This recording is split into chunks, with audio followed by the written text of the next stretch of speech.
Hi, everyone. We are going to request that you put your phones on mute.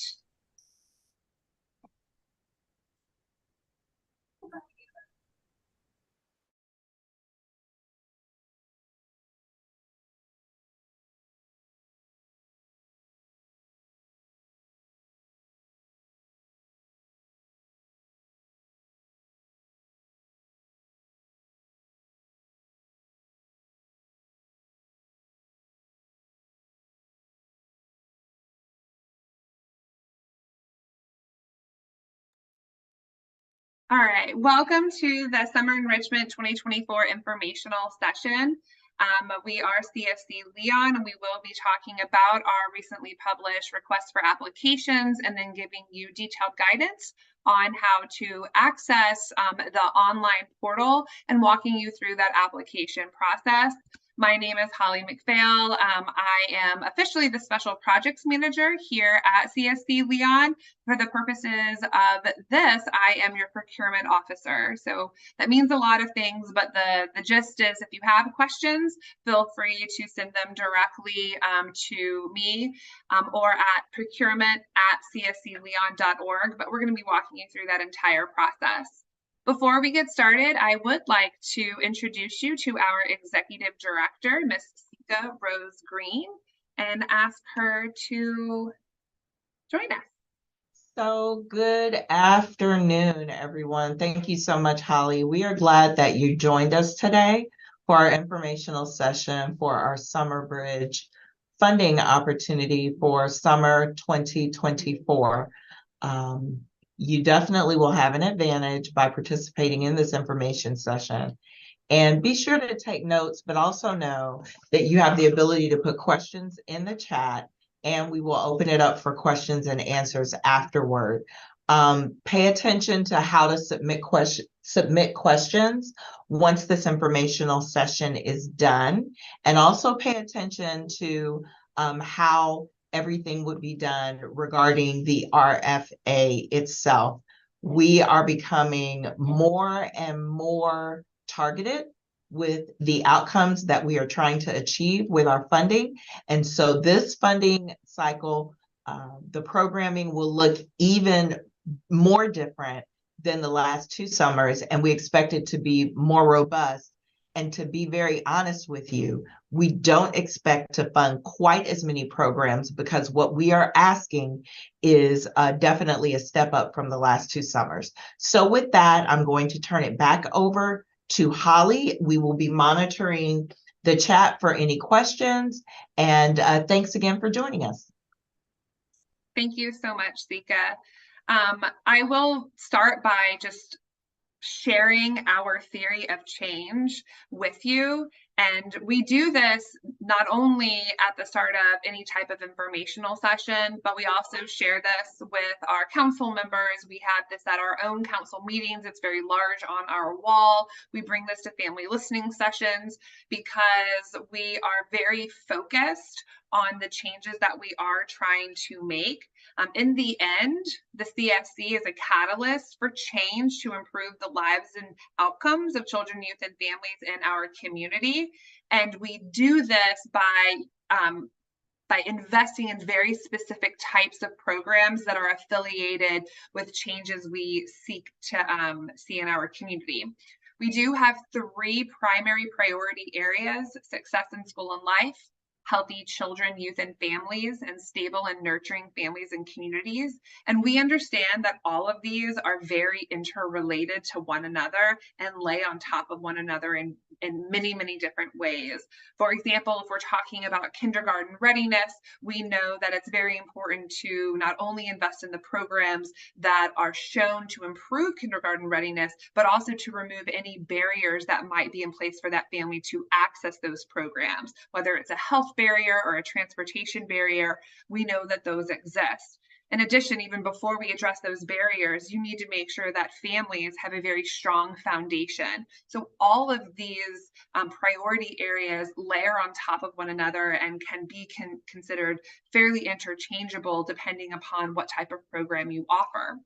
For the purposes of summer enrichment in our very first year of funding, we actually let our program providers and community to tell us where the gaps were in any one of 8 areas, where those gaps were and what you propose to do to fill those gaps. And that was perfectly fine. And that's really all that first summer was.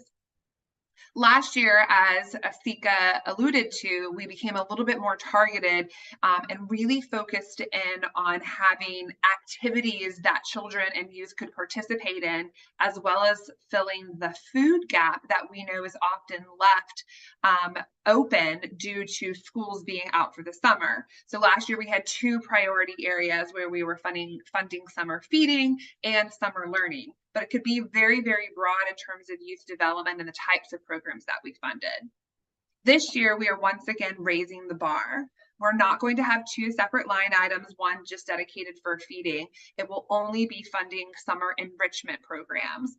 And we are using the term enrichment programs as a very targeted approach for you to understand the types of programs that we want to fund are not just a 2-week program that gives kids something interesting to do, but actually reflecting on the research and the best quality standards that are provided by the National Summer Learning Association, as well as other organizations that say that duration and dosage and the staff credentials are very key to ensuring that outcomes, that children who participate in these programs will achieve the outcomes that are affiliated with increasing school performance and reducing their proclivity for risky behaviors, or in our case, juvenile crime. So it's not just about providing a safe space for kids to go to and engage them in activities and make sure they get fed, but also we're adding in that enrichment component. So that is going to look different from years before. In addition, as I mentioned, duration and dosage, what the research suggests is that there are minimum weeks of expectation for kids to really have an impact. Sure, you could run a Lego or a robotics camp for 2 weeks, and they might have a great time and learn some new skills, but is that associated with the outcomes that we're trying to reflect here as it comes to increasing school performance? That is our objective. And what the research says is that the longer kids participate and the more frequent kids participate, the greater the outcomes. This has been evidenced in national research studies, as well as several local studies here in the state of Florida over with our sister CSCs in Jacksonville and down in Miami. Again, the longer that an individual youth or child participates in a program, the better the outcomes, and the more frequent that they go to those programs, the better the outcome. So when we talk about duration and dosage, that's what we're referring to as we go throughout this process. I'm going to stop sharing my screen for just a moment and tell you where to find it and take you exactly on our website and show you where to find all the information as it relates to this funding opportunity. So give me a second to switch screens. Here we are. When you land on our homepage, there are a couple of ways to always find our funding announcements. Probably the easiest one is this big pink button right here that says funding announcements that you can just click on, and it'll take you to our funding announcements page. The other way is under news and announcements. There's a drop down, funding announcements. It will also bring you to this page. This is where we publish every single one of our funding opportunities, whether it's a request for applications, an invitation to negotiate, or our small investments for program success or SIPS application. All of that will be found here, and they will historically live here. At least for the time being, they'll probably be archived here for quite some time, so that at any point you can go back and find information about previous opportunities. You're going to click on the one that says open, and then you're going to have all of this information specific to the Summer Bridge request for applications.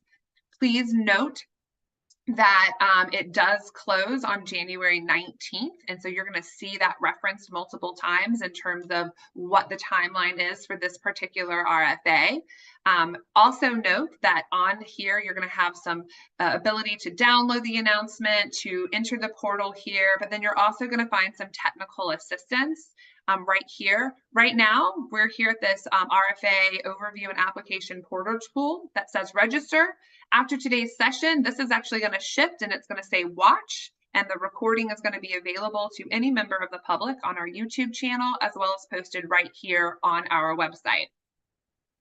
You'll also see that we have some additional resources that we're going to reference at various different points, just so that if you want to reference them, they're made accessible for you. I do want to take a quick moment to point out some other additional technical assistance that we're going to be providing, and give a quick shout out to our community's newest executive director over at the Institute for Nonprofit Innovation and Excellence, and that is Mr. Robert Blackledge. I thought I saw him that popped in a minute ago, so he is in the audience if you want to connect with him. They are our provider for our pre-application technical assistance. And there he is. Hey, Robert, cool. Thank you so much. We'll be sharing a flyer near the end of today to showcase the services that Robert is going to be providing over at NE. Those trainings, many of them are recorded, but one will be in person. And but those trainings actually start on Thursday, and it's in-depth trainings for each part of the application that we're going to walk through today. I'm doing a quick overview and like blow through the portal, but they're going to provide section by section training, as well as open office hours if you need assistance in terms of preparing your application. One of those trainings, well, actually, they're all really good. So first of all, you should definitely take advantage of all of them. One of them is in person, and it's related to the budget. Oftentimes the budget is the most scrutinized piece of information, and you want to make sure that you have a very, very solid budget, because unlike other funding opportunities that has previously been available here in Leon County, we do things a little bit different here at CSC Leon. Number one, as it currently stands, we give you the majority of the funds at contract signing. And then instead of you having to upfront everything and then seek reimbursement, we believe that this helps level that playing field and give opportunity to smaller organizations that might not necessarily have the same capital as larger organizations. This is really truly to make sure that we're getting a robust feel of our opportunity of programs that are really going to be in those targeted neighborhoods. However, the same scrutiny and level of detail required for those other types of funding opportunities where a reimbursement is mandated are still going to be required. So I mentioned that up front for two reasons. Number one, when you make your budget, don't pad it with a whole bunch of extra stuff because you won't be reimbursed for that. You will only get reimbursed for what you spend. I know some people have said, oh, I know how these things work. I'm going to apply for X amount and then hope that you give me a percentage of that. That is not how the CSC operates. We believe that you are the experts in service provision, and therefore when you tell us you need a certain amount to function at the highest quality possible, we want to trust you with that, empower you to spend those funds wisely. In addition, we believe in going deep, not wide. So we're not just trying to give everyone a participation trophy and say, oh, you made an application, good for you, here's a little bit of money. We really are trying to get to high quality programs. And we recognize that that doesn't necessarily always come from the highest or from the most experienced applicants. You might have some very real lived experience. So as we talk through the scoring criteria for this particular funding opportunity, you'll see how we've built in some of those mechanisms to really level that playing field. But please, please, please make plans to attend, especially that budget training.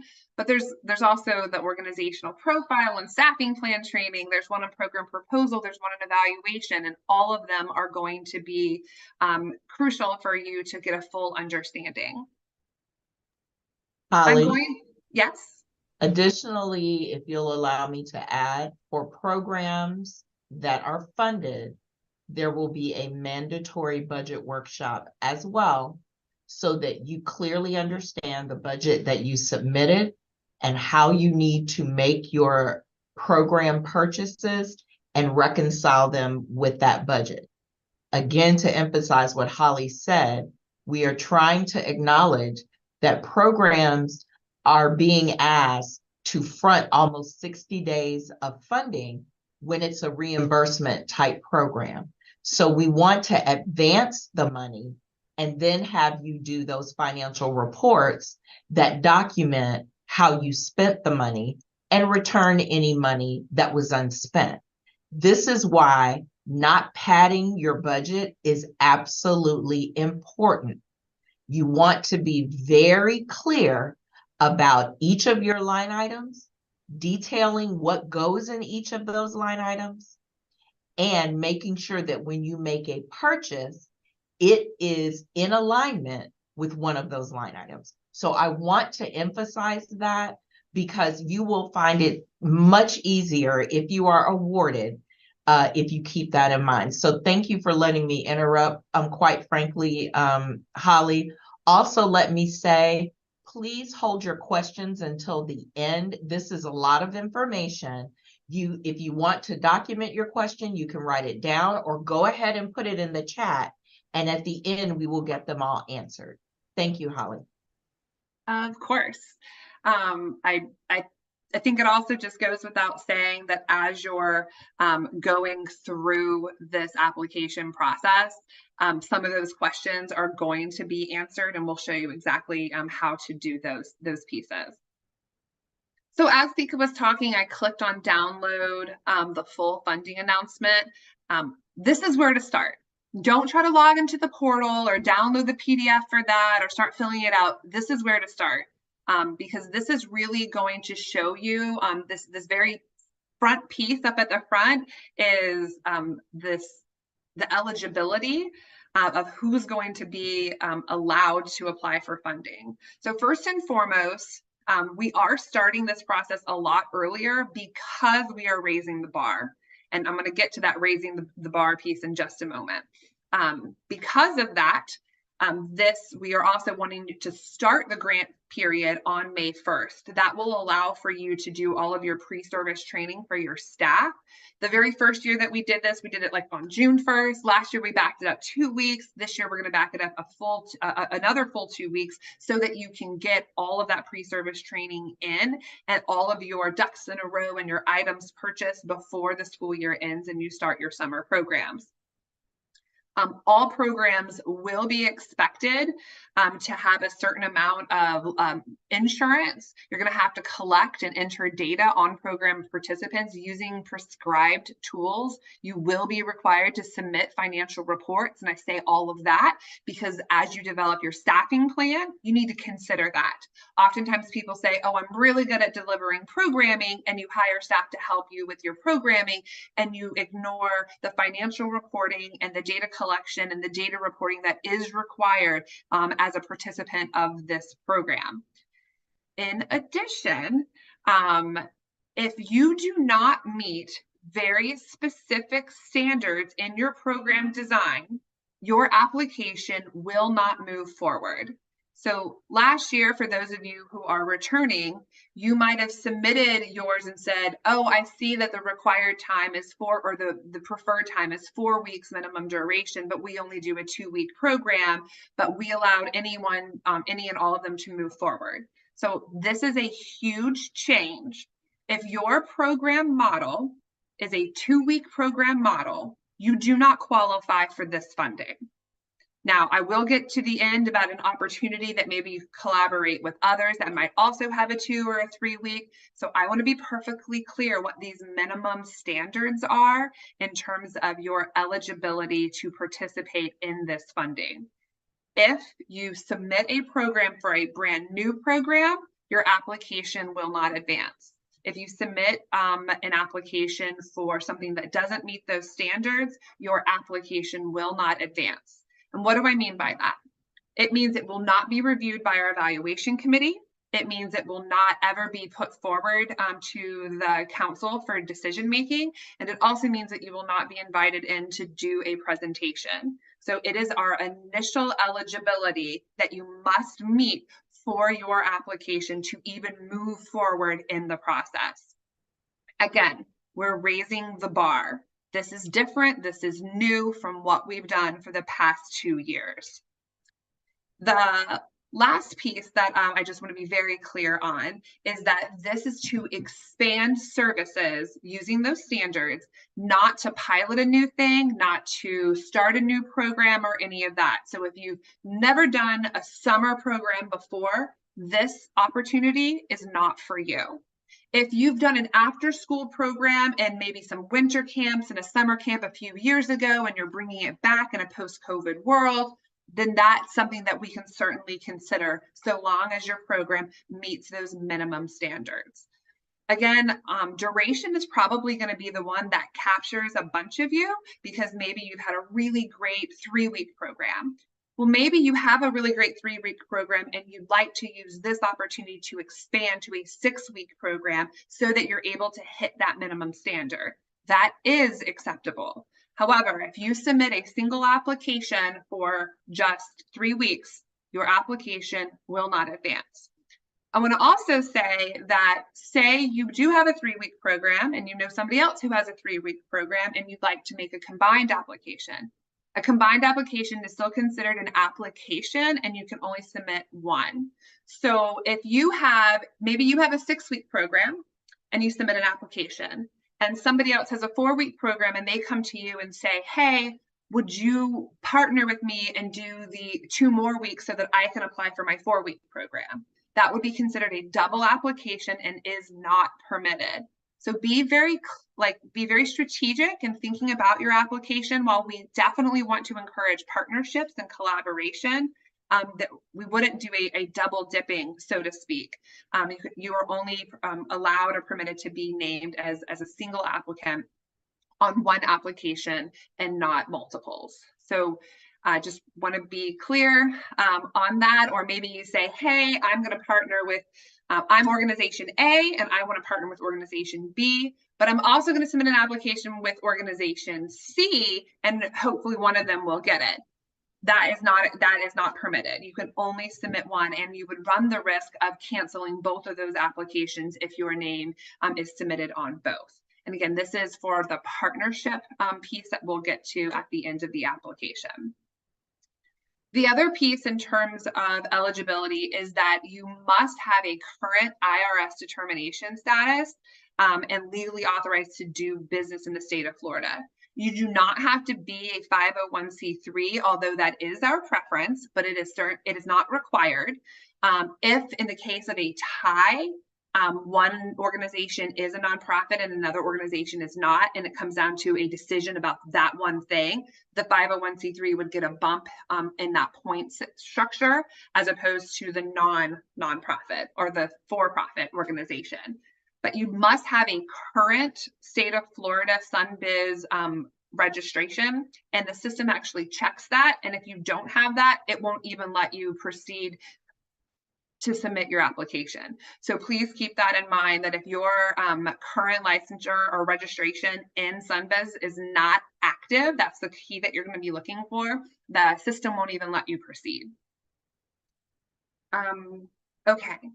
With that, I want to talk a little bit about the different sections, and then I'll come back to those mandatory minimums for service delivery. In the first section, you're going to have your organizational profile. This is all of the information about your organization as an applicant, not the program that you're writing for, not the justification for why you're writing for it. This is where you tell us about you. Who are you? What's your vision, your mission, your history of service, things like that. We're also going to be asking for a brief overview of your experience in the youth development space. So you might be an organization that's been around for quite some time, but you've never actually done youth development. Maybe you've done family camps or something like that. This is going to be where you're going to explain your experience with youth development. It might be an after-school program. It may be a mentoring program. It may be a summer program. Ideally, it's a summer program. And that's where you're going to put that information. Again, this is your history in this section. It's also going to ask you to upload a lot of documentation, and you'll see on here your most recent and operating budget for a 12-month period. It says on here a profit and loss statement or a 990 filing. Really, we want your most recent annual operating budget, because when we get to contract, we're going to have that anyways. So when you're thinking about your organizational profile, what is your budget look like? We've spent a lot of training with different organizations of different sizes on this very subject. So if you need access to some of those trainings, please let us know. And we'll also partner up with any on their budget training or their organizational profile training, which will be this Thursday, so that you can make sure that you have exactly what you need to proceed here. In addition, you'll see here at number 8 and number 9 are going to be a request for 2 letters. The first letter is going to be a letter of eligibility from CSC Leon. This is going to apply for any entity who was funded during summer of 2023, the session that just ended. If you participated in the summer program this year, you received funding from CSC Leon, at your program closeout, you will receive a letter of funding eligibility that will say, yes, you're eligible, or no, you're not eligible. You must submit that letter with this application that identifies that you are in fact eligible to proceed. If you do not include that letter with your final application, your application will not move forward. If you have questions about that, you can contact Ms. Dina Snyder or a member of her team to learn more about what that exactly means. It only applies to those 16 programs who received funding during this past summer. The second letter. Hold on, Holly. And if you get a letter that says you may not apply, then you cannot apply. So we don't need you to apply and upload that letter. Okay. The second letter that we're going to be looking for is one letter of reference from a previous service recipient. This is not your partner. This is not a letter from the city or a letter from the county or a letter from, the person who hosts you. What we're looking for is someone who you have provided youth development service to before, a service recipient, a family member. Maybe it's a youth, maybe it's an adult, a parent, probably a caregiver, is really what we're looking for on that, at least one of those. There is the opportunity for you to pair multiple letters if you have them. Please make sure that they're current and relevant to the program that you're applying for. The second section is the program proposal, and you're going to see me jump around really quick on this one, but in essence, this is how much are you asking for? How many unduplicated children are you going to serve with how much you're asking for? What are their age ranges, their grades, where do they live? What's your timeline for your proposal, and then a detailed description of each component. So this is where you'll see described in attachment 1, section B. So I'm going to scroll really quick down to attachment 1. I will come back, I promise, so that we can get to attachment 1, section B. This is where some of the things that we've talked about already. 1, demonstrate that it's an expansion of services and not a pilot or a test of a new program.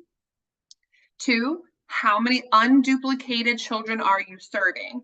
So this has happened in a couple of summers, over the course of a couple of summers, where people, they say, oh, I'm going to be providing services for 50 kids for 8 weeks. And so they calculate 50 times 8 and say, I have 400 slots. That's not really what you're trying to do. You're really trying to serve 50 kids for 8 weeks. Now we get it. Some kids go on vacation or they don't participate in all weeks that you're open. But let us be perfectly clear that our intent is to provide long-term, or as much as you can over the summer, support for families who don't have access to summer camp. The goal should be to serve consistently a group of people across a longer duration and not 50 new kids each week. That is the intent of the funding. We understand it won't be perfectly that way because there are vacations or they do go to different things, or maybe they want to do 1 week of horseback riding camp, I don't know, and they want to do 1 week of STEM camp, or they want to do 1 week of arts camp, whatever that might be.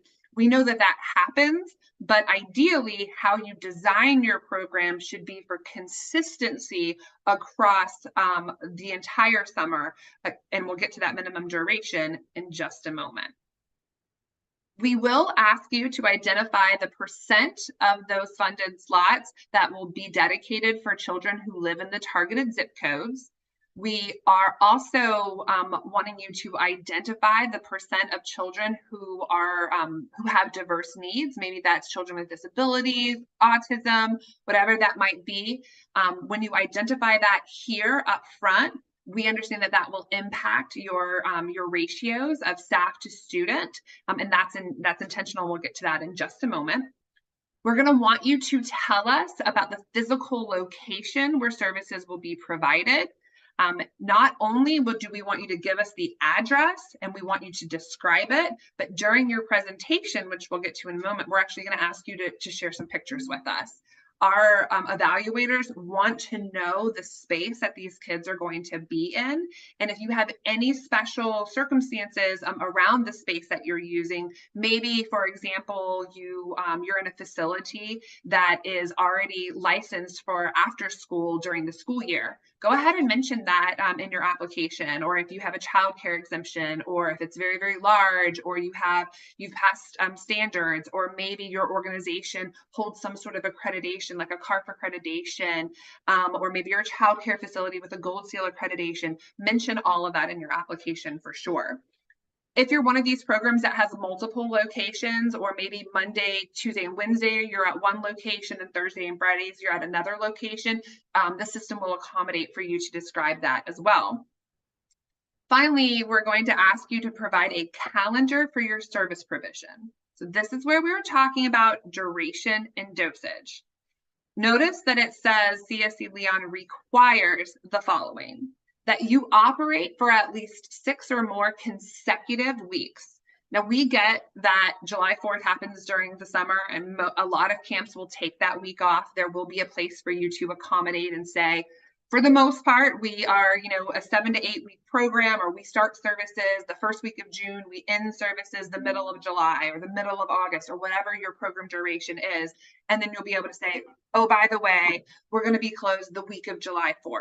We're going to be closed on Juneteenth. We're going to be closed this time. You'll be able to identify your standard days of operation. Maybe that's Monday through Thursday and a half day on Friday. Maybe that's 3 days a week. Maybe that's Monday, Tuesday, Wednesday, and you also offer a Saturday day program.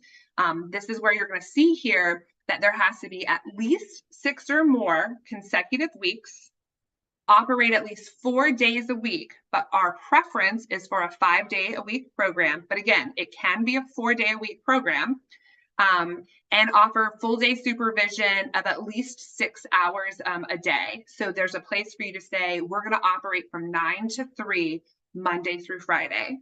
And you put that in there. Maybe you do a half day on Saturday as well. You're able to add that in, but you're going to need to identify specifically what your schedule is, when services start, when services end, what days of the week, and what are your hours.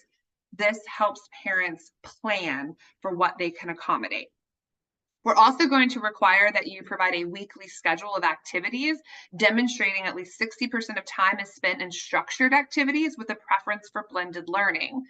If you don't know what that means, we are going to provide you access to some technical assistance, not only through any, but through our partnership with Florida After School. They're going to be able to provide trainings that are available to you to help you really develop out what some of these things mean if this concept of blended learning or structured activities is new for you. You will be required to identify at least one enrichment component, and I'll get to that in just a few moments. We're not mandating that it be a literacy or an English program or a math program. There are definite options, but you will have to identify what that enrichment component is and how you're going to measure impact. We're also going to require that you have that you feed the kids that you're serving. So this was similar to last year in terms of having that feeding component. That will definitely still be a requirement, but we're not expecting you to just find the food anywhere, right? We will fund that food. We are asking for 2 meals and a snack a day. You can determine, is that lunch and dinner and a snack? Is that breakfast and lunch and a snack? Are you doing all three? Some of the programs that we funded this past summer had breakfast, lunch, and dinner available every single day that they served kids. So it's, again, you're able to make that determination. And as you're designing your program, think through what do meal times look like when you're putting together your schedule of activities. Is mealtime incorporated into that schedule? And is it also incorporated into your budget? So we'll also ask you to describe how you will ensure inclusivity of children with diverse needs, as well as how you're going to engage parents and caregivers during the course of service provision. Again, if this concept of family engagement or planning for inclusivity is brand new to you, we can point you to some great resources available in our community at the state and local level to help you do that program planning. And finally, you're going to identify the cost to families to participate. Our requirement is that services are offered for free or very, very low cost. The idea here is we're giving you the funds so you can provide this programming and not burden the family with it. Now, if we could pay families directly, we probably would. The issue with that, right, is just it's difficult to coordinate that with such a small staff. So this is where we're saying, let's take the burden off the families. We're going to pay you to provide high quality summer enrichment programming directly to families in need, so that there should be no cost to families. However, there might be an activity fee, or maybe it's an enrollment fee. If there's something that you are requiring above and beyond what we're paying you to provide, then you have to enumerate that here in the application. The next section is the staffing plan. And I'm actually going to just kind of keep going right here, and then I'll scroll back up to the front part of the RFA. And this is where we're going to ask you to identify who's going to be the program manager in charge of this program. How many positions are you asking for? Full-time positions, part-time positions, contract positions. We're going to have you create an organizational chart and how it integrates into your current structure, so that we see, oh, this is the existing staff, this is the new staff that we're funding. And you'll see on here that clearly depicts funding for each staff position. We've talked with our partners over at Any of what that means. So if you have no idea what that means, please make sure that you participate in that training for organizational profile and staffing plan, so they can show you exactly what the expectation is or how you meet that with very minimal effort of deciphering or depicting to the evaluators what the funding is for each position. So for example, say you have a full-time position, but you're an expansion of a program. So 50% of that position is going to be funded by already existing sources, and 50% will be funded by CSC. There's a way for you to show that on the organizational chart, 50% other, 50% CSC, so that it's very, very clear how our funding is supplementing or reinforcing or adding to your existing structure and not replacing anything. Also within that staffing plan, we're going to ask for a couple of other pieces of information that might be new. One is that staff to student ratio, but we will, before asking for that, say how many of those part-time, full-time contract staff will have 25% or more direct contact with youth. Because when we consider a staff to student ratio, it's those individuals that really build that up. You might build into your staffing plan a data entry person. That person, if they're not interacting with the youth ever, aren't going to be part of that staff to student ratio. And we recognize that school year programs, like the bare minimum standard is a 1 to 20, but for high quality programs, it's 1 to 15 with the 1 to 10 preferred. This is also varies on your age group. So if you're serving kids K through 2, that 1 to 15 is way too high. So keep that in mind. Also, if you're a program that is designed primarily to serve children with special needs, maybe it's programs that require a 1-to-1 ratio. Make sure that that's explained in this section so that when we're looking at your cost per student, we understand that it's usually more expensive to serve a child with special needs because of those lower ratios that are mandated than it is to serve, your neurotypical children. I will pause there to say that according to the National Summer Learning Association and a few others, including the Florida Department of Education, we are estimating that your cost per child for neurotypical children should not exceed, including any transportation or food provision, should not exceed $300 per child per week. So please keep that in mind, that when you start crunching your numbers, if you are beyond that, then we really need to have a chat. Or you really need to look at your budget to see what are some things that you can rely on other sources for, because we won't be able to exceed that. The only exception will be is if you are a program that is serving children with exceptional education needs in excess of 60%. We'll also talk about that you'll have to provide your description of qualifications by staff to include the minimum age, background screening protocol, and any certifications if applicable. If you are serving very young children or you're serving children with special, exceptional education needs, please pay attention to that age requirement. This is a national standard that we will not compromise on. So you'll have to provide that acknowledgement of that. If you are funded and are found to be out of compliance, your contract could be voided. Additionally, pre-service training, I mentioned that at the very beginning. What does this look like? Are you just hiring people and it's warm bodies? We hope not. Again, we're raising the bar on quality. What does your training look like to ensure that staff and your team are ready to really host this program? And finally, your commitment to participate in our Summer Camp Expo. It will be on Saturday, March 23rd.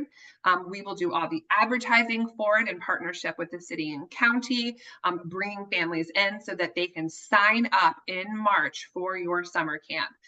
We'll talk more about that with those who are eventually selected. The fourth section, not the final, but the fourth section is going to be your evaluation protocol and assessment tool. This is where we talked very specifically about what you're going to be required, that enrichment component. The information you see on your screen right now is everything that you should be prepared to do, but the pieces that you'll have to include in your application are what are your policies and procedures for data collection, storage, and reporting. That's we're going to need to know, how do you plan on capturing this information? How do you plan on reporting this information? We have learned over the course of 2 summers that making sure that programs have a plan before they receive their funding is how they can ensure that they are most successful. You'll also have to do that enrichment component identification. So these are the areas that we have come up with: literacy, science, math, and technology. You could call it STEM. We did not leave engineering out on purpose, I promise you. If you have an engineering program, by all means, you can put it there. Arts, creative, performance, fitness, physical development, sport camps, workforce development, or other. If what you offer doesn't fit in there, you can also check a couple of these if you feel that your program hits multiples. But please keep in mind that for each section you identify, you will be required to upload the tool that you are proposing you will administer to measure gains in those components. So you might say, oh, my program does all of these. well, then please be prepared to administer a tool for all of them. Or you can say one is the minimum. Be prepared to find that tool. Again, this will we will discuss this during the technical assistance training. I believe that the evaluation protocol one is December 14th, but don't quote me on that. I will pull that up shortly. Finally, if you have a logic model, we strongly encourage you to include that. I will get with the NE team to determine if covering a logic model will be part of their training. If not, they have a great training that they used previously that is recorded that I'm sure that they'll make available for you if you'd like to have a logic model and include that in your application. At this point, I'm almost done. I'm going to scroll all the way back up to the top and get to the last two sections, and that is you will need to submit a budget. The budget is not using an external document. You will build your budget in the system. But it will need to follow our community investment fiscal guidelines. Please note that those are being updated as we speak and will be revised at our December 21st meeting. I'll talk a little bit about some of the changes, or we'll cover that in our Q&A section, but just know that you will be building your budget in the system and not on an external document. And you will be required to have a narrative for every line item that you are submitting a budget request for. The second to last section is letters of support. So this is what we were talking about, that summer partnership. So we will reward programs that work together to consolidate resources. You can submit up to 3 of those letters of support. Please do not include generic letters or outdated letters. This is not used to say, oh, the sheriff supports me, although the sheriff might be, in fact, one of your strategic partners. So if that's what it is, we're not just looking for letters of support. We are looking really for letters of collaboration. That would probably have been a better section header for here is how are you going to work together? What are those referrals for? And again, this is where you might highlight, I'm going to do a 3-week program. You're going to do a 3-week program, and we're going to work together. And finally, a section that will be considered for scoring, but not for your actual application, is a presentation. Once you've submitted your application and it is reviewed internally, if it passes the minimum standards of eligibility and goes to the evaluation team, while the evaluation team has it, I will contact you and schedule a presentation with you. And those dates are on the timeline that I'm about to go to now. So I'm just going to show you the timeline first. So you'll see here that the capacity building begins later this week. We have a Q&A submission deadline of November 21st. The response posting will be, and I'll show you where, on November 28th. The proposals and applications are due on January 19th. If you are selected to move forward through that eligibility piece, we will be doing provider presentations at our facility on February 5th through the 7th. You will receive an assigned time and to come. You'll receive very specific guidelines for what to present. I'm just going to put it out there. You should show up 5 minutes before your scheduled time. And there will be no presentations outside of that time period. After that, the evaluators will take your written application and your presentation to come up with their final scores. Those will be set and discussed in February and presented to our governing council on March 7th. You will receive an email from me on March 8th, letting you know if you were selected or not selected. I'm going to go back here. I wish I could make this part go away so you could see what each section is worth. So the profile is 10 points. Your full proposal is 30 points. Staffing plan, 15 points. Evaluation protocol, another 15. Budget, 20. Community partners, 5. And that presentation up to 5 points.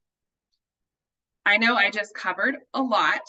And I'm going to cover one more thing, and then we will open it up for questions and answers and stay on as long as anybody needs. Again, the session is being recorded, and not only will the Q&A be live and recorded, we will then create a written document of that and post that on our site.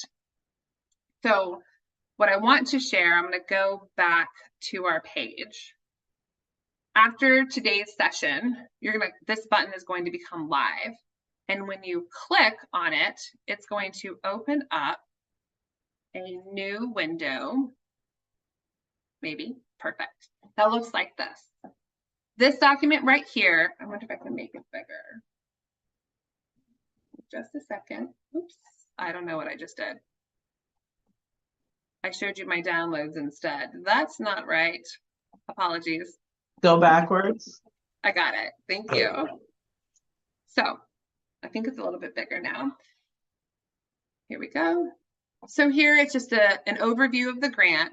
This is the RFA from the main website so that you can download it very easy.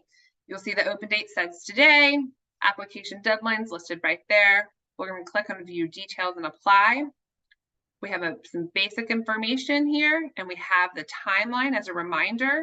From this page, you can start a new application, you can ask a question, and you can download the PDF. I strongly recommend before you start your application, you download this PDF, and it's going to give you all of the fields that you could possibly need to make your application.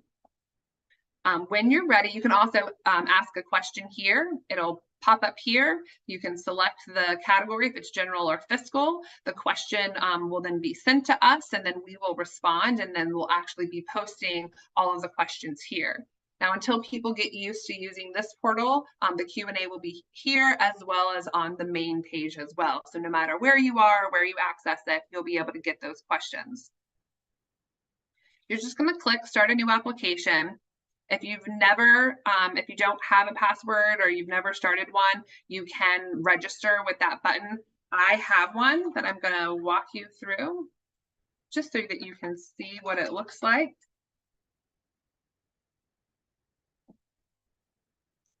So when you come in, you're going to be first faced with a pre-qualifier. If you've applied for funding before, you should be able to find your organization already listed in here. If you have never applied, you can click this button that says, I will add my own agency info, and you're going to start with your federal employment identification number, and it will pre-populate whatever number you put.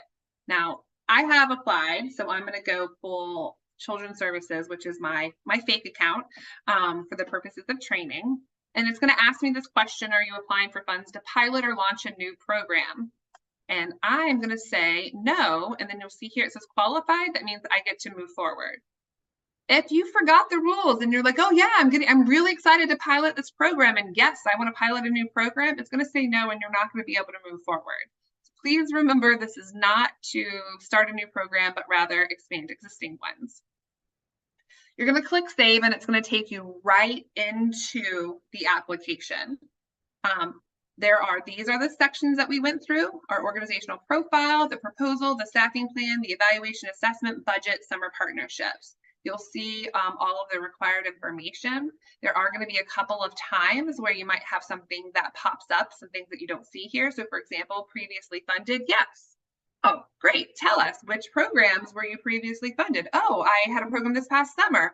Great. Please upload your copy of eligibility from CSC Leon. So you'll see that some of the programs or some of the questions work that way. You'll also see right here at the bottom, this mark section complete. So if I try to hit save or next right now, I won't be able to. Watch. It's going to tell me, nope, you need all of these things. Right? So it won't even let you save. That's because this is marked this section complete. If I uncheck that and I go to next, it'll take me to the next category. This is the program proposal. You'll see all of the pieces in here. You'll see what percentage of different things are what. You'll also see like, who are you serving? And as you identify them, what percent is in kindergarten through second grade? Is it 20%? 20 to 31%. This is to help us get a good idea of the types of programs we are funding. Again, you'll see all the way at the bottom, this is where you identify your service dates, your schedule, your service disruptions, like that July 4th that we talked about, where you're going to upload your menus, your sample schedules, answers to all of the questions that we talked about. Again, you'll see here, mark this section complete. If it's marked and you try to say next, you're going to get an error. You cannot move forward. But if you want to keep this unmarked, you're able to go to next. And each section looks like that in terms of everything that you're required to submit. There's a question for everything. It tells you what to upload, all of that. I want to show you very quickly for the budget. When you get here, you're like, what do I need to do? You're going to add a new entry for every single line item. Remember how I said you're going to build your budget in the system? So let's start with salaries. Maybe you have $10,000 worth of salaries, and you're going to go into detailed description. Maybe it's 10 staff at 1,000 each, right? Hit save entry, and you're like, oh, look, it pops up. Now I'm ready to say, oh, I don't know the exact percentage of FICA, so we're just going to do simple math for the purposes of today and say that it's 10%. So we're going to do $1,000 for FICA and say 10% of salaries. I'm not your fiscal person. If you have fiscal questions, ask Dina. Hit save entry. What you'll see here is that it adds it together, and now we have this total. Where you get to here should match the very first field in program proposal here. They should all match. If they don't match, know that this is the amount of your request that we're going to consider and not your budget. So this has happened before where someone, put a small amount here and then they built their budget and made it more, and that was not honored. It's what you asked for. This is what you're asking for in this field in your program proposal. And this is how you plan to spend it here in the budget section.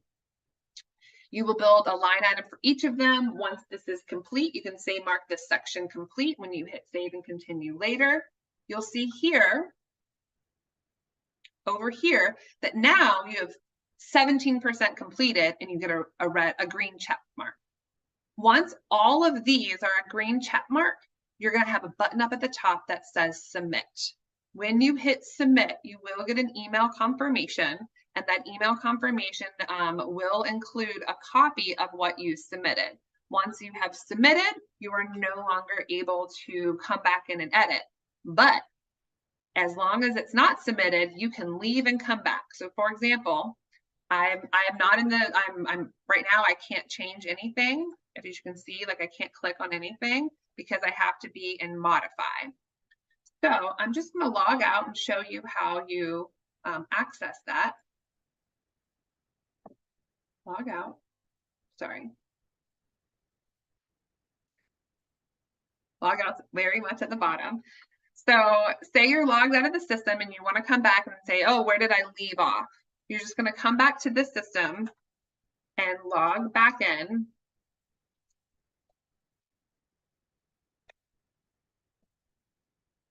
And when you come in, it's actually going to take me right to the grant that I've already started. And you'll see I'm right back to there. Sometimes when you come in, you might see this screen right here. And if you're like, okay, where do I go? You're just going to click on applications. And you'll see here that this was a previous application that I submitted. Here's the current one. When I click on that, it's going to think very, very hard, apparently. And then there we go. So I'm looking for the summer enrichment view. Now I'm right back to this screen and I click modify and I'm able to continue. That is the basic logistics of accessing the grant. I'm going to hit stop share now. And it was a full hour to go through that entire process. I fully anticipated that this is a robust grant opportunity. At this point, we will start going through the Q&A. Please know that at the conclusion of today's training, since you did sign up, you will receive an email link directly to the recording as well as to that application portal, just to make your application life a little bit easier. So thanks for being with us. And we will start with the questions. Sika, I know I saw a bunch popping up and I think you tried to reply to all of them, but I'll let you start that. Y'all caught me putting a piece of chocolate in my mouth. Oh, well then I'm good. because I probably should have had it anyway, and I realize this is being recorded. So someone asked if this is being recorded. Yes, it is, and it will be on our YouTube channel, and the YouTube channel is at CSC Leon County. The next question was, will 6 days for 4 weeks be equal to 6 weeks at 4 days? And the simple answer is no. The duration is 6 weeks. The dosage is, so let me back up. The duration is at least 6 consecutive weeks. The dosage is at least 4 days a week. Again, if you're running a 2-week camp and you know another nonprofit that's running a 2-week camp, and there's another nonprofit that's running a 2-week camp, and you all collaborate to do one application, that is absolutely fine. What will not work is you saying, I have a 2-week camp, and so I'm going to collaborate with Brownsville, with Indaba, and with Girls to Divas, because whichever one of them get funded, that's the one I'm going to go with. Not only will you disqualify yourself, you could possibly disqualify those other organizations. All right. So this gentleman is no longer on, but he asked me we request electronic copies of the top 3 funded grant recipients awarded projects from the previous year. So the answer is yes, it's public record. So you may get those. But I did want to caution that this application cycle is different. And so you can look at those as a point of reference and a point of information, but I would not look at those and say these were funded, so if I can do something similar or write the way that they wrote, my chances are better. Not necessarily, not true. That's just not true. But you may have that to look at for sure. So the question is, since funds need to be reapplied for annually in subsequent applications, do prior recipients receive priority over new ones? So first, let me correct by saying you're not reapplying. Anyone who has received funding in the past received funding in the past. They submitted an application, it was scored, and it was determined that their program would be awarded. They got that funding, they did the reporting, they're done. They may have applied again this past summer. They scored, they were awarded, they were funded. We do ask if you've been funded in previously from CSC Leon, but it does not carry any points.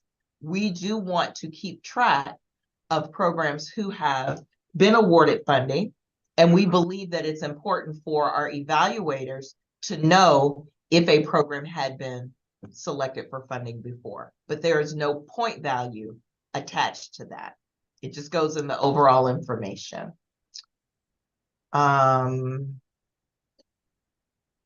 So there's a question that says, has the average award or total awards been determined yet? So the average award, no.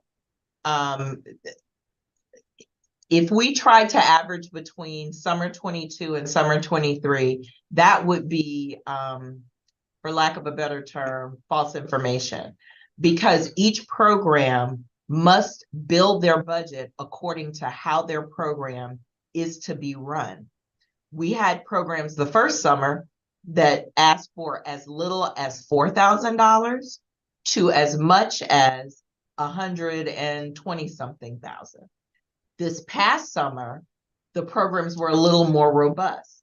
So most of our programs asked for and received anywhere from 75, 85, 95, 1,000 up to about 172,000, depending on what the program did.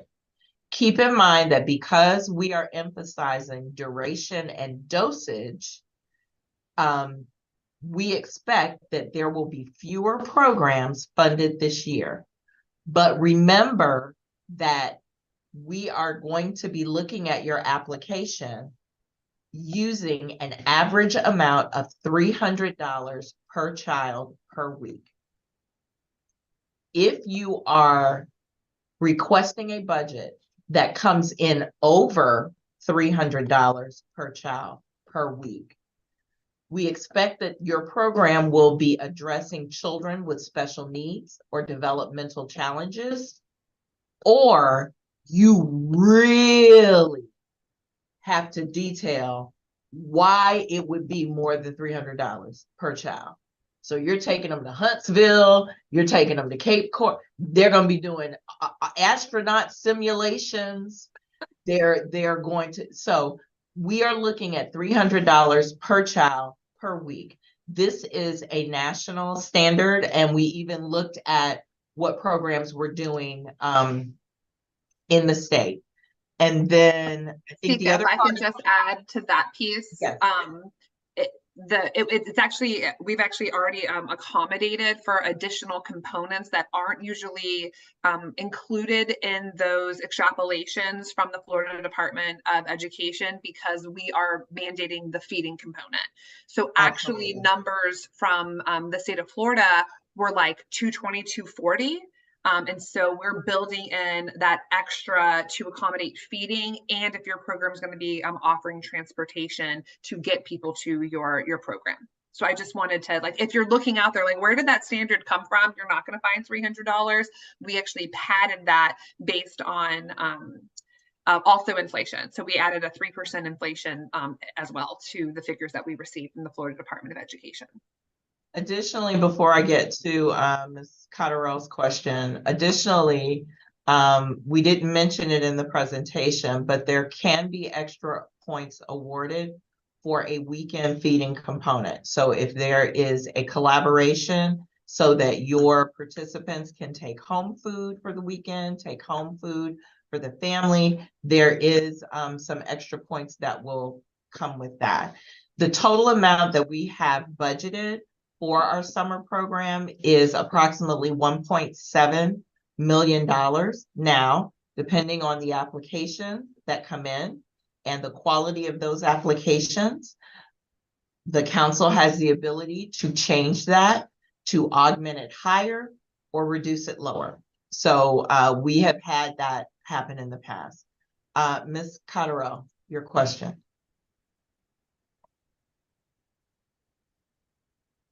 Where'd she go? Donna, your question? We can't hear you. There she is. Okay, yeah, I was trying to unmute it, but it wasn't allowing me to. It was disabled for the moment. My question is in regards to children with special needs. Out of the 16 children that we served last summer, one child had special needs, but we didn't know until they enrolled, and the parent didn't tell us it was actually the young man's brother. So how do we assess those applicants? And then, of course, we won't know during the application process, but how do we account for that when we are applying for additional services for children with special needs? So the idea for children with special needs is that a camp is specifically designed to address children with special needs. So for example, we know that there is a program that was funded in 2022 that was specifically for children on the autism spectrum. That is what the program did. All the children that were to participate in that program were on the autism spectrum. There are different supports that that program would need to provide. Now, if you are going to designate, so let's say your application says, I'm going to serve 50 kids over 6 weeks. Of those 50, I am going to specifically target 5 children with special needs. Now, that's creating an extra layer for you, because you now have to put in your program narrative, what are those additional supports that you are going to be putting in place for those 5 children that you are specifically targeting as special needs. Additionally, you have to be able to show the documentation that they are special needs.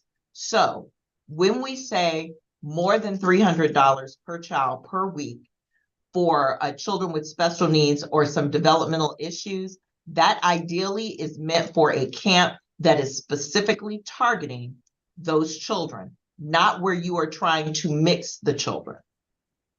Now, if you choose to integrate, which is absolutely fine, you need to be very detailed in your program design, and you need to be very detailed in your budget. So if you're and I'm going to keep hampering this because I think I know where this is going. So in your teacher, in your salaries, you might have salaries for your teachers, and you also are going to be hiring a teacher who is educated, who has that special skill or whatever to deal with your children or to help educate, manage your children with special needs.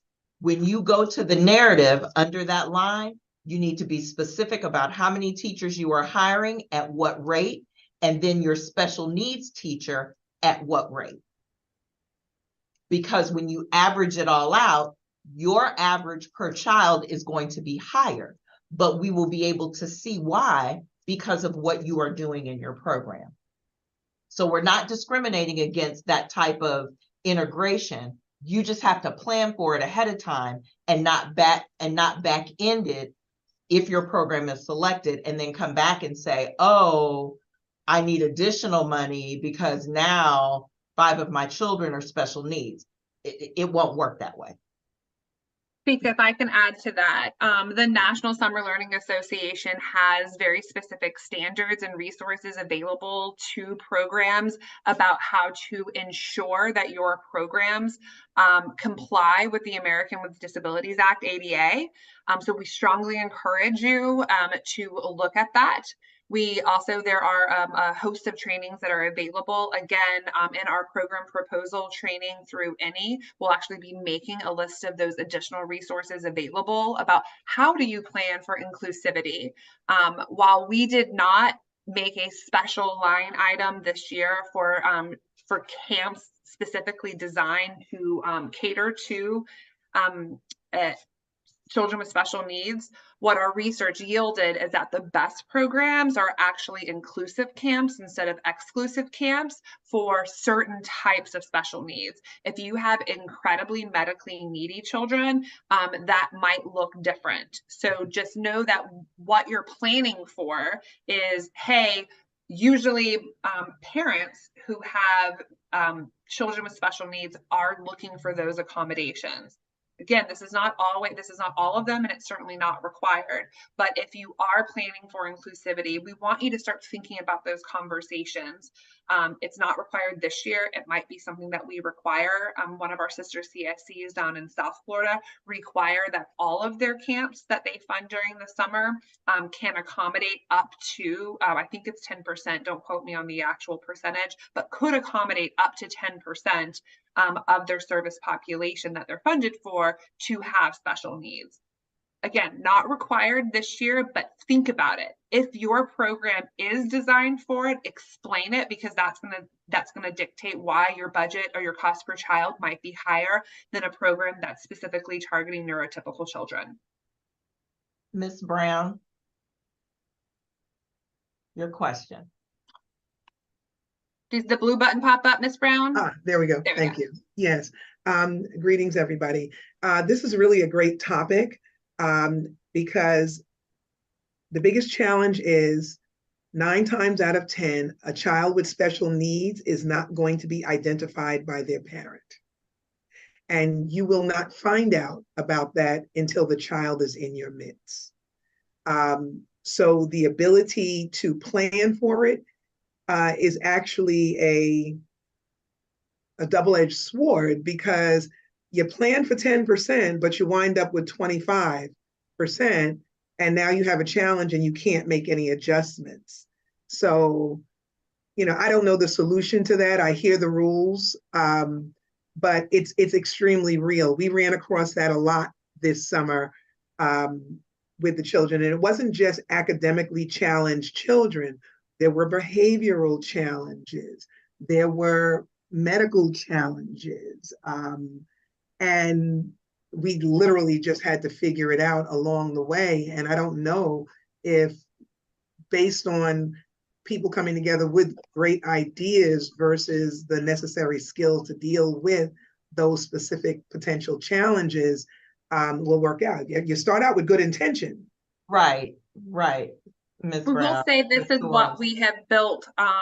That's why we're starting May 1st, and you'll see that there's a question in there about what are your pre-service requirements in terms of training. And you'll see that classroom behavior, behavior modification, some of these topics about inclusivity.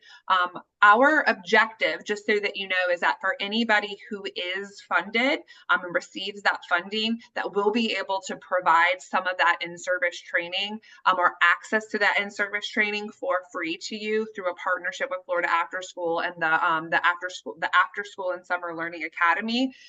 That is our intention, so that you're going to have access to some of the nation's best training. That's all asynchronous and done online, so that you can build into that. But you want to plan for that. So I think that Ms. Brown's comment is right on point, is that if you've done a camp, and since none of you applying is a brand new camp, you might know exactly what Ms. Brown is talking about, or the question that was raised by Ms. Donna, you might not know. And that's why you want to be thinking about, how do you ensure that your programs are inclusive? How do you ensure that your staff is prepared to deal with those behaviors? Because we want, not only do we want the youth to be successful in your program, we want your programs to be successful as well.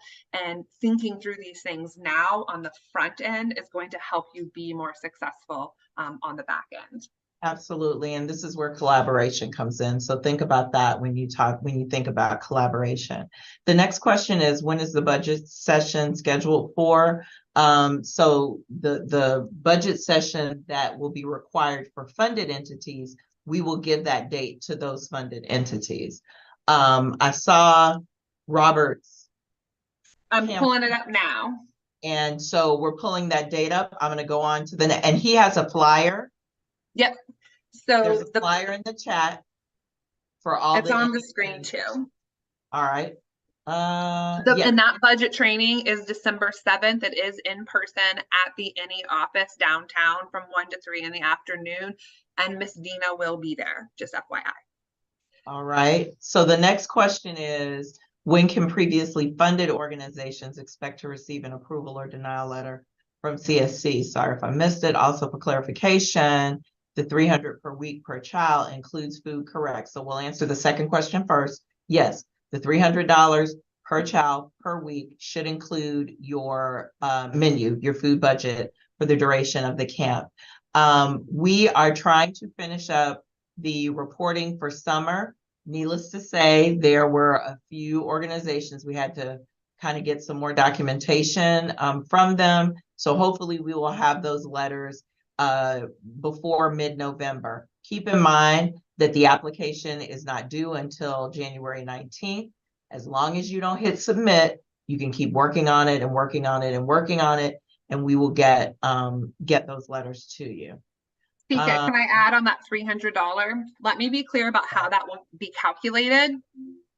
Your total amount requested in program proposal, the first field, you ask for $100,000, you say you're going to serve 300 kids, right? That's what we're talking about. It will be that simple of a calculation, and that should not exceed, if you are not serving any low ratio children or like K through 2, if you're only serving grades 3 and above, and 0, and you don't anticipate any children with special needs, that should not exceed $300. So when you take field 1 under program proposal and divide it by field 2, that should not exceed $300. That's how it will be calculated and shared with the evaluators.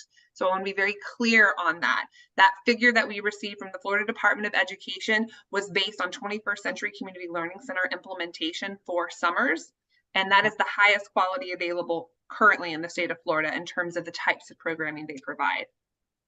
All right, next question. Are we able to apply for funding assistance for our existing families in addition to new families?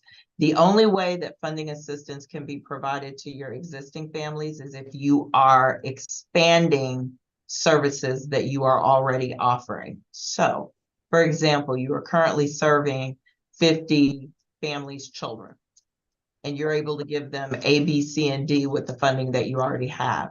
You may request for funding to give them E, F, and G, which is expanding funding. So you already have A, B, C, and D paid for through another source, but with our funding, you can give them E, F, and G.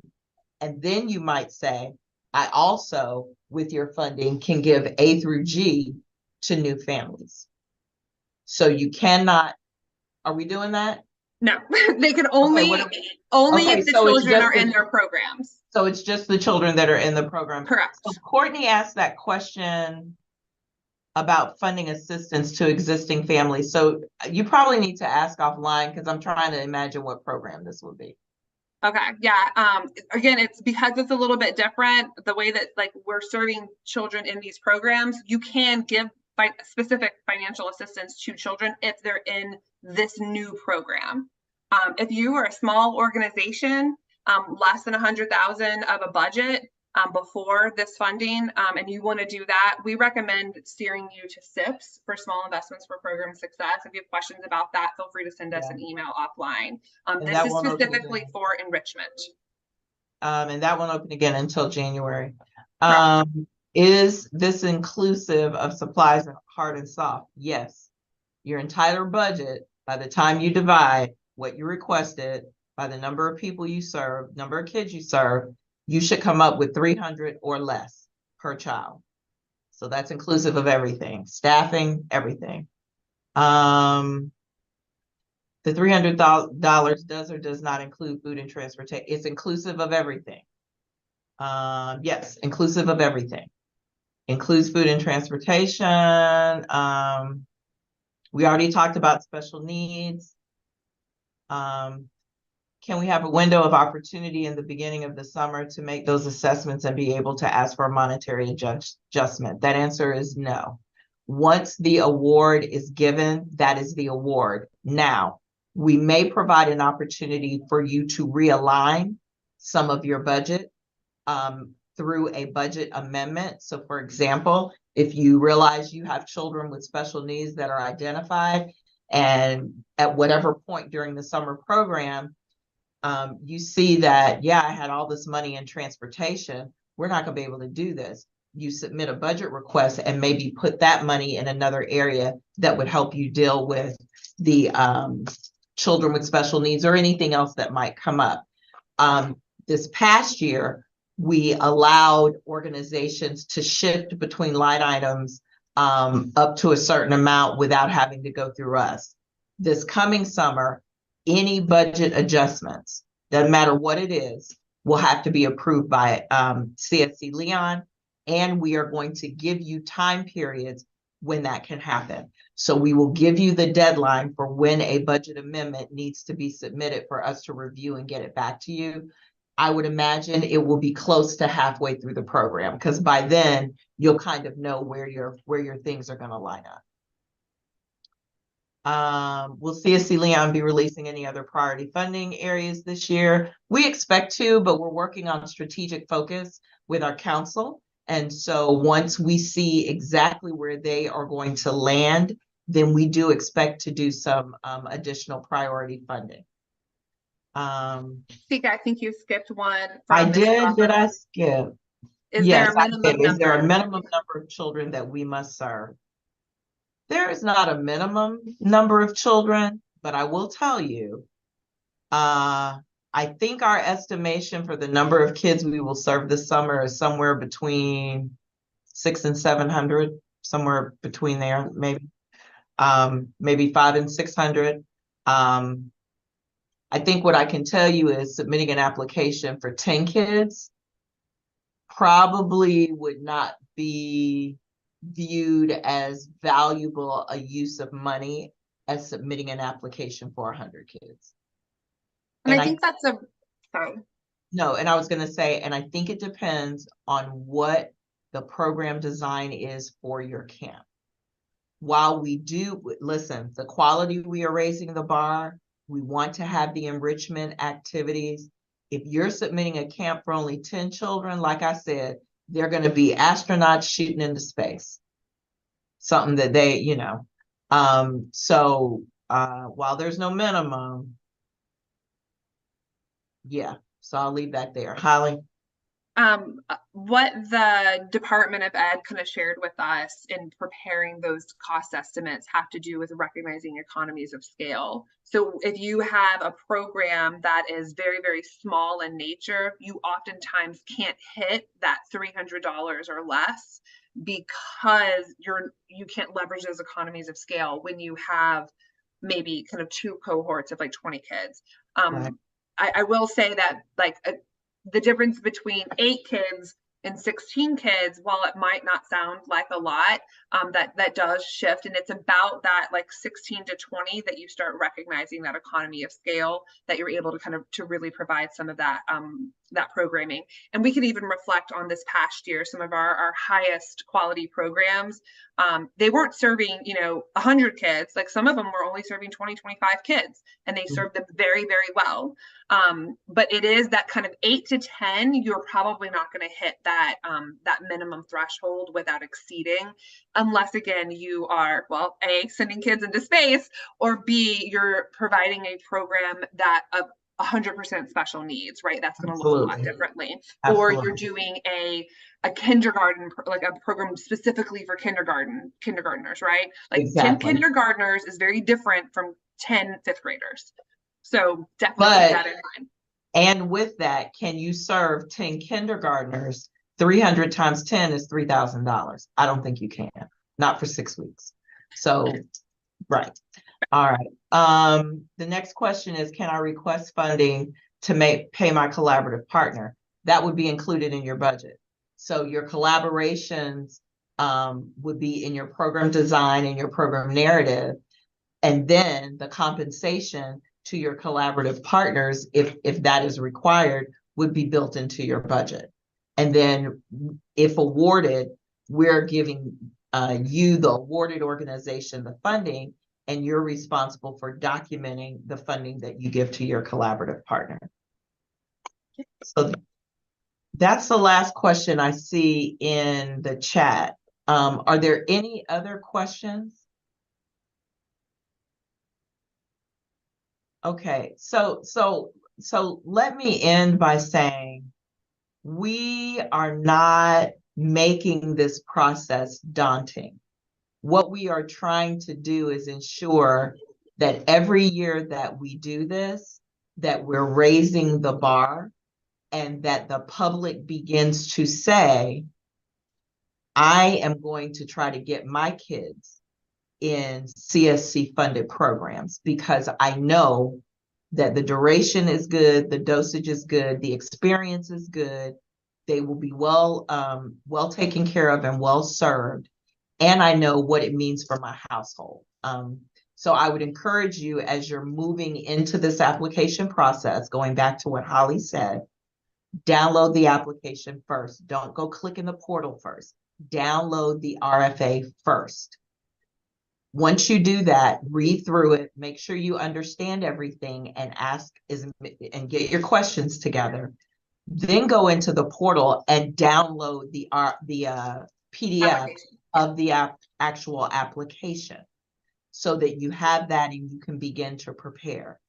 Do not pad your budget. Be realistic about what it is that you can do, keeping in mind the budget at $300 per kid, per child, and go ahead and start reaching out to those collaborative partners. The last thing I will say is take advantage of every technical assistance opportunity, because our data over the last 2 years says that those organizations that participate in technical assistance score better, and in some cases were not funded the first time and were funded the second time. So please take advantage of that technical assistance. I said it was the last thing, but this is the last thing that I'm getting ready to say. Keep in mind that we have a cone of silence. So the only team member or person with the council to whom you should reach out during this entire process until close of business on January 19th is Holly Elizabeth McPhail. Oh, I felt like my mama just I like know. came down real quick. Government, you should not be reaching out to any other CSC team members. You should not be reaching out to any council persons in a manner that would be construed as lobbying for their support. And no one should be doing that on your behalf.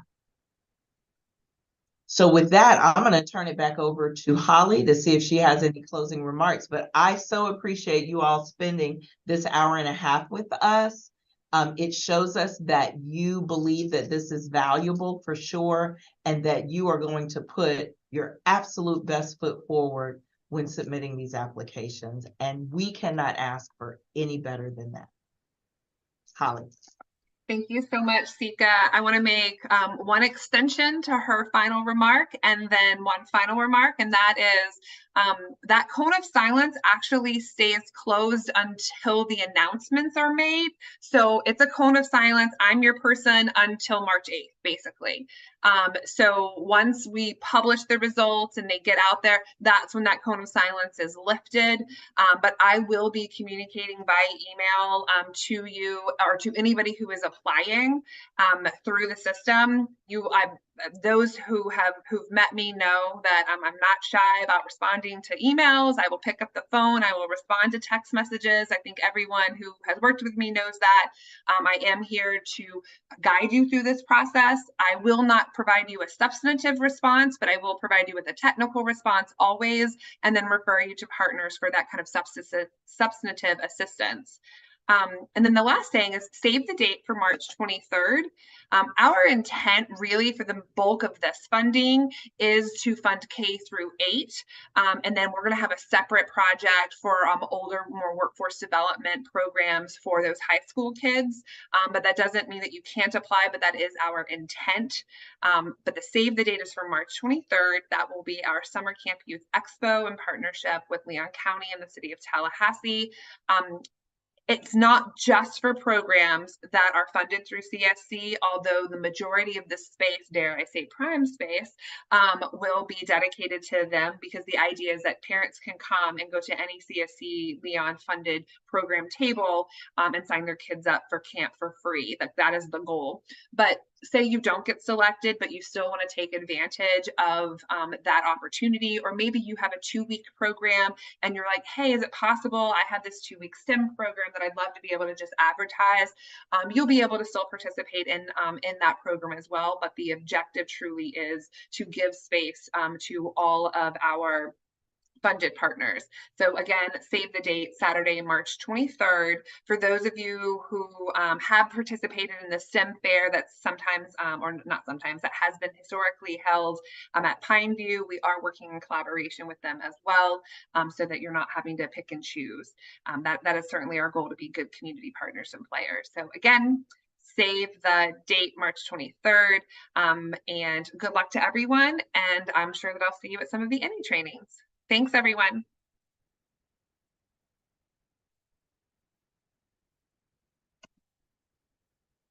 Oops, it's over here.